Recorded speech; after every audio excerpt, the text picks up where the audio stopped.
नमस्कार दोस्तों, एक बार फिर से आप सभी लोगों का स्वागत है। आज के सेशन में हम कुछ बहुत इंपॉर्टेंट एमसीक्यूज़ को डिस्कस करने वाले हैं जो कि किसी भी एक दिवसीय एग्जाम के लिए काफ़ी इंपॉर्टेंट होने वाले हैं। तो चलिए शुरू करते हैं आज का ये सेशन। पहला प्रश्न है, अंतर्राष्ट्रीय विकलांग दिवस कब मनाया जाता है? तो देखिए, इसका जो करेक्ट आंसर हो जाएगा वो होगा 3 दिसंबर। 3 दिसंबर को अंतर्राष्ट्रीय विकलांग दिवस के रूप में मनाया जाता है। आगे बढ़ते हैं नेक्स्ट क्वेश्चन की तरफ। बंगाल में अस्थायी बंदोबस्त की शुरुआत किसने की थी? तो देखिए, इसका जो करेक्ट आंसर होगा कार्नवालिस, लॉर्ड कार्नवालिस के द्वारा 1793 में बंगाल में अस्थायी बंदोबस्त व्यवस्था को लागू किया गया था। लॉर्ड कार्नवालिस 1793 में इन्होंने बंगाल में अस्थायी बंदोबस्त को लागू किया था। नेक्स्ट क्वेश्चन की तरफ चलते हैं। बीसीजी का टीका किसके विरुद्ध रोग प्रतिरोधक शक्ति प्रदान करता है? तो देखिए, इसका जो करेक्ट आंसर हो जाएगा ट्यूबरकुलोसिस। इसके खिलाफ बीसीजी के टीके को प्रदान किया जाता है। तो ऑप्शन डी यहाँ पर करेक्ट हो जाएगा। चलिए आगे बढ़ते हैं। गांधी जी ने किसे अपना राजनैतिक गुरु माना है? तो ध्यान रखिएगा, गांधी जी की बात की जाए तो इन्होंने गोपाल कृष्ण गोखले को अपना राजनैतिक गुरु माना है। तो ऑप्शन बी यहाँ पर करेक्ट हो जाएगा। भारत और श्रीलंका को कौन सी जल राशि अलग करती है? तो देखिए, यहाँ पर जो करेक्ट आंसर हो जाएगा वो हो जाएगा पाक जल संधि। पाक जल संधि जो है भारत और श्रीलंका के बीच में बात करें तो भारत और श्रीलंका के बीच में पाक जल संधि है जो मन्नार की खाड़ी से बंगाल की खाड़ी को जोड़ती है। तो यहाँ पर पाक जल संधि ये करेक्ट आंसर हो जाएगा। चलिए आगे बढ़ते हैं। वास्को डी गामा किस वर्ष भारत आया था? देखिए, इसका जो करेक्ट आंसर हो जाएगा 1498। 1498 में वास्को डी गामा भारत आया था और यह भारत आने वाला पहला पुर्तगाली यात्री है। ठीक है, ध्यान रखिएगा, वास्को डी गामा 1498 में भारत आएगा और यह भारत आने वाला पहला पुर्तगाली यात्री है। आगे बढ़ते हैं नेक्स्ट क्वेश्चन की तरफ। उत्तर प्रदेश में कौन सी जनजाति दीपावली को शोक के रूप में मनाती है? तो देखिए, यहाँ पर जो थारू जनजाति है, थारू जनजाति दीपावली को शोक के रूप में मनाती है। थारू जनजाति उत्तर प्रदेश में तराई वाले जो ज़िले हैं जैसे गोरखपुर है, यहाँ पर गोरखपुर और जो इसके आसपास के जो क्षेत्र हैं तराई वाले ज़िलों में ये थारू जनजाति निवास करती है और दीपावली को शोक के रूप में मनाती है। आगे बढ़ते हैं। ऑक्सीजन की खोज किसने की है? तो यहाँ पर देखिए, यहाँ पर जो करेक्ट आंसर हो जाएगा वो हो जाएगा जोसेफ प्रिस्टले। प्रिस्टले जो हैं इन्होंने ऑक्सीजन की खोज की है। तो ऑप्शन बी यहाँ पर करेक्ट हो जाएगा। चलिए आगे बढ़ते हैं नेक्स्ट क्वेश्चन की तरफ। दक्षिण भारत का मैनचेस्टर किसे कहा जाता है? तो ध्यान रखिएगा, यहाँ पर जो करेक्ट आंसर होगा वो होगा कोयम्बटूर। कोयम्बटूर को दक्षिण भारत का मैनचेस्टर कहा जाता है। कोयम्बटूर जो है ये तमिलनाडु में स्थित है और तमिलनाडु के इस कोयम्बटूर शहर को दक्षिण भारत का मैनचेस्टर कहा जाता है। चलिए आगे बढ़ते हैं। पतंजलि किसके समकालीन थे? तो ध्यान रखिएगा, यहाँ पर जो करेक्ट आंसर होगा, ठीक है, पतंजलि की बात की जाए तो पतंजलि, ध्यान रखिएगा, ये पुष्यमित्र शुंग के समकालीन हैं। और पतंजलि की पुस्तक की बात करें तो पतंजलि की पुस्तक है महाभाष्य। तो पतंजलि की पुस्तक महाभाष्य और पतंजलि पुष्यमित्र शुंग के समकालीन हैं। आगे बढ़ते हैं नेक्स्ट क्वेश्चन की तरफ। जंग लगने पर लोहे का भार, ठीक है, अगर मान लीजिए लोहे पर जंग लग जाती है तो उसके भार पर क्या असर पड़ेगा? तो ध्यान रखिएगा, जो लोहे का जो भार है वो बढ़ता है। तो जंग लगने पर लोहे का भार बढ़ता है। तो यहाँ पर ऑप्शन ए करेक्ट हो जाएगा। चलिए आगे बढ़ते हैं। कौन सी ग्रंथि अंतःस्रावी और बाह्यस्रावी दोनों कार्य करती है? तो यहाँ पर ध्यान रखिएगा, आग्नाशय ग्रंथि जो है ये अंतःस्रावी और बाह्यस्रावी दोनों कार्य करती है। आगे बढ़ते हैं नेक्स्ट क्वेश्चन की तरफ। भारत में किस गवर्नर जनरल को स्थानीय स्वशासन का पिता कहा गया है? तो ध्यान रखिएगा, यहाँ पर करेक्ट आंसर रिपन हो जाएगा। लॉर्ड रिपन को भारतीय गवर्नर जो ये लॉर्ड रिपन है इनको भारत में स्थानीय स्वशासन का जनक कहा जाता है। चलिए आगे बढ़ते हैं नेक्स्ट क्वेश्चन की तरफ। प्रत्येक वर्ष कितने क्षेत्रों में नोबेल पुरस्कार प्रदान किए जाते हैं? तो ध्यान रखिएगा, प्रत्येक वर्ष अगर बात करें तो 6 क्षेत्रों में नोबेल पुरस्कार प्रदान किए जाते हैं। भौतिकी के क्षेत्र में, चिकित्सा के क्षेत्र में, रसायन के क्षेत्र में, साहित्य के क्षेत्र में, शांति के क्षेत्र में और अर्थशास्त्र के क्षेत्र में। तो ये 6 क्षेत्र हैं जिनमें नोबेल पुरस्कारों को प्रदान किया जाता है। आगे बढ़ते हैं नेक्स्ट क्वेश्चन की तरफ। महात्मा गांधी को सबसे पहले राष्ट्रपिता किसने कहा? तो ध्यान रखिएगा, महात्मा गांधी को सबसे पहले राष्ट्रपिता सुभाष चंद्र बोस ने कहा था। महात्मा गांधी को सबसे पहले राष्ट्रपिता सुभाष चंद्र बोस ने कहा था। अगर रविन्द्रनाथ टैगोर की बात करें तो रविन्द्रनाथ टैगोर ने महात्मा गांधी को महात्मा सबसे पहले कहा था। तो यहाँ पर राष्ट्रपिता की बात की जा रही है, तो सुभाष चंद्र बोस ने महात्मा गांधी को सबसे पहले राष्ट्रपिता कहा था। आगे बढ़ते हैं नेक्स्ट क्वेश्चन की तरफ। दूरदर्शन की स्थापना कब हुई है? तो देखिए, इसका जो करेक्ट आंसर होगा वो होगा 1959 को नई दिल्ली से दूरदर्शन की शुरुआत की गई थी। ऑप्शन ए करेक्ट हो जाएगा। आगे बढ़ते हैं, बुलंद दरवाजा किसके द्वारा बनवाया गया है? तो ध्यान रखिएगा, बुलंद दरवाजे की बात करें तो इसको अकबर के द्वारा बनवाया गया है। 1601 में जब अकबर ने असीरगढ़ की विजय की थी, ठीक है, 1601 की बात करें तो जब अकबर ने असीरगढ़ की विजय की थी, असीरगढ़ की विजय के उपलक्ष्य में अकबर ने बुलंद दरवाजे का निर्माण कराया था। आगे बढ़ते हैं नेक्स्ट क्वेश्चन की तरफ। 1984 में भोपाल गैस त्रासदी में कौन सी गैस का रिसाव हुआ था? तो यहाँ पर देखिए, जो करेक्ट आंसर होगा वो होगा आपका मिथाइल आइसोसाइनाइड, जिसे मिक गैस भी कहा जाता है। 1984 में भोपाल गैस त्रासदी में मिथाइल आइसोसाइनाइड गैस का रिसाव हुआ था। आगे बढ़ते हैं, जैव विविधता अधिनियम कब पास हुआ है? तो ध्यान रखिएगा, जैव विविधता अधिनियम ये 2002 में पास हुआ है और 22 मई को जैव विविधता दिवस मनाया जाता है। ध्यान रखिएगा, 22 मई को जैव विविधता दिवस मनाया जाता है और जैव विविधता अधिनियम ये 2002 में पास हुआ है। आगे बढ़ते हैं, नेक्स्ट क्वेश्चन हमारा है, कांग्रेस की स्थापना के समय गवर्नर जनरल कौन था? तो ध्यान रखिएगा, इसका जो करेक्ट आंसर होगा वो होगा हमारा लॉर्ड डफरिन। लॉर्ड डफरिन के समय में 28 दिसंबर 1885 को कांग्रेस की स्थापना हुई थी। 28 दिसंबर 1885 को कांग्रेस की स्थापना हुई थी और इस समय गवर्नर जनरल लॉर्ड डफरिन थे। आगे बढ़ते हैं नेक्स्ट क्वेश्चन की तरफ। बलात् श्रम किस अनुच्छेद से प्रतिबंधित किया गया है? तो ध्यान रखिएगा, यहाँ पर बलात् श्रम की बात हो रही है, तो बलात् श्रम अनुच्छेद 23 के तहत प्रतिबंधित किया गया है। यहाँ पर ऑप्शन 23 जो है, ये ऑप्शन जो डी है, आर्टिकल 23, ये करेक्ट आंसर हो जाएगा। चलिए आगे बढ़ते हैं, एक पेड़ की उम्र का पता कैसे लगाया जाता है? तो ये ध्यान रखिएगा, इसका जो करेक्ट आंसर होगा वो होगा वर्तमान में जो उस पेड़ में जो वार्षिक छल्ले हैं उनकी गणना करके पेड़ की उम्र का पता लगाया जा सकता है। तो ऑप्शन सी जो है ये करेक्ट हो जाएगा।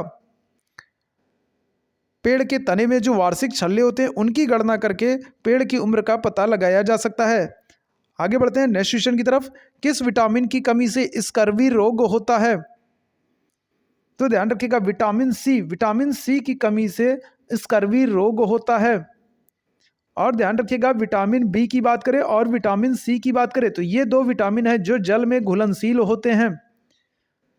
विटामिन बी और सी जल में घुलनशील होते हैं और विटामिन सी की वजह से स्कर्वी रोग होता है। आगे बढ़ते हैं, हल्दी पौधे के किस भाग से प्राप्त होती है? तो ध्यान रखिएगा, इसका जो करेक्ट आंसर होगा वो होगा तना। ठीक है, हल्दी जो है पौधे के तने वाले हिस्से से प्राप्त की जाती है। आगे बढ़ते हैं नेक्स्ट क्वेश्चन की तरफ। रक्त में कौन सा तत्व नहीं पाया जाता है? तो रक्त में ध्यान रखिएगा क्रोमियम नहीं पाया जाता है। इसके अलावा बात करें तो लौह तत्व, तांबा और प्रचुर मात्रा मैग्नीशियम की होती है, जबकि क्रोमियम ये रक्त में नहीं पाया जाता है। तो ऑप्शन सी यहाँ पर करेक्ट हो जाएगा। कृषि पर कर किसके द्वारा लगाया जाता है?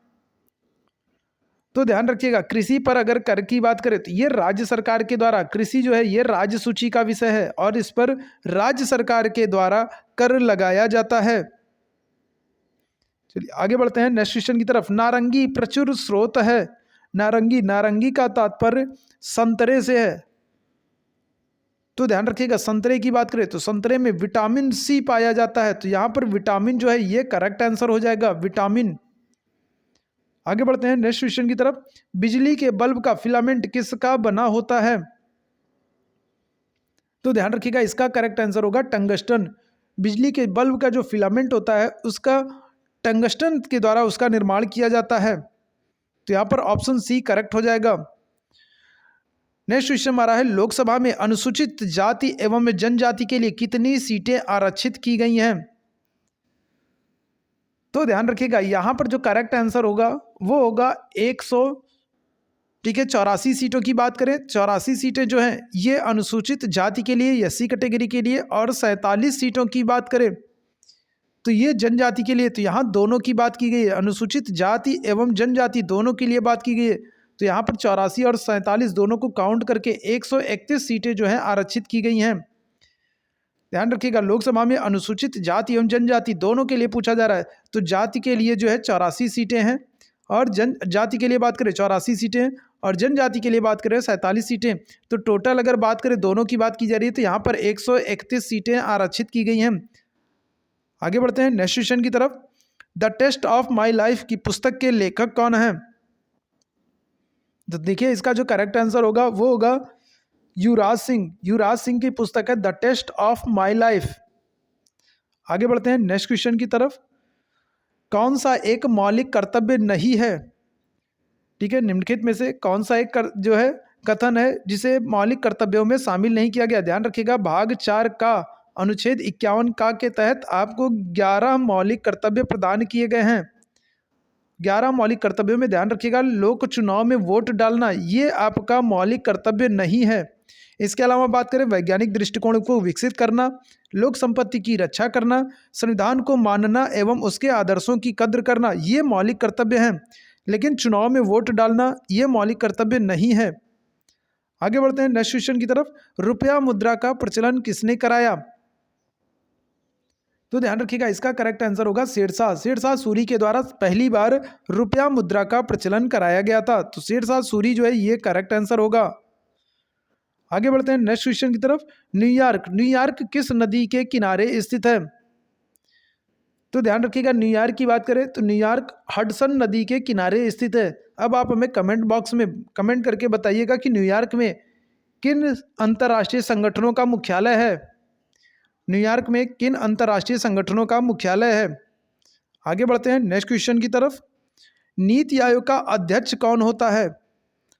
तो ध्यान रखिएगा, योजना आयोग की बात करें या नीति आयोग की बात करें, इनका अध्यक्ष प्रधानमंत्री होता है, और योजना आयोग के स्थान पर ही नीति आयोग की स्थापना की गई है।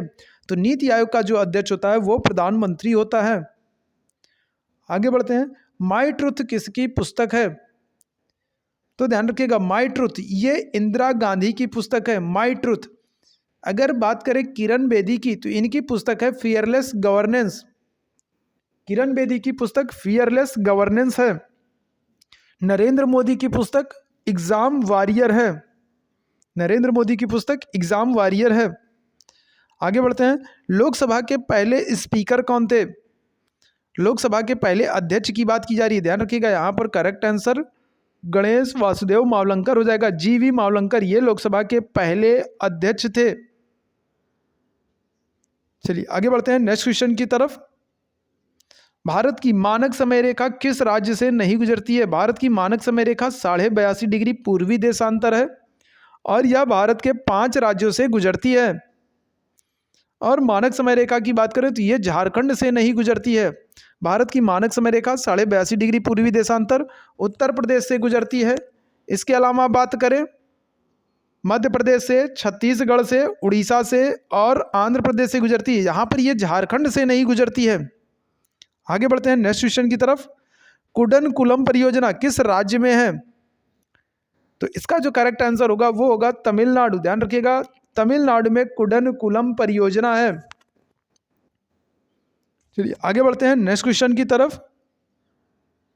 भाषा के आधार पर राज्यों का पुनर्गठन कब किया गया? तो ध्यान रखिएगा, 1953 में भाषाई आधार पर सबसे पहले राज्यों का पुनर्गठन किया गया था।